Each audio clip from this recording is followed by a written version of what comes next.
Welcome to Kenton's videos. Enjoy the video. You begin now. Gather a screwdriver set, drill bits, pliers, and a wedge. That gear lets you act quickly. Start by stabilizing the door and noting the latch orientation so you can reinstall correctly later. Remove the visible mounting screws on the interior rose or knob. Hold the knob as you unscrew because it will drop. Once the trim is loose, pull the knob halves apart to expose the spindle. This exposes the mechanism you will extract and prevents damage to the door. With the trim removed, unscrew the faceplate and strike plate, then slide the latch assembly out to free the cylinder. If a key is stuck or the cylinder is damaged, use a slim extractor tool or a hooked pick to pull the broken key pieces. This preserves the cylinder. If the cylinder still won't turn, back out the retaining screw and support the cylinder as you ease it free.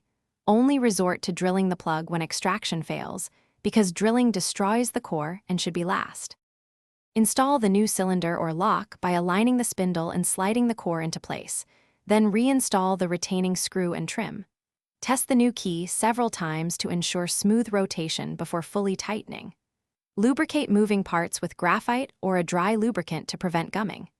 If the lock binds or the key sticks, loosen the mounting screws slightly, realign the latch and strike plate, then retest. This simple alignment fix resolves most post-install.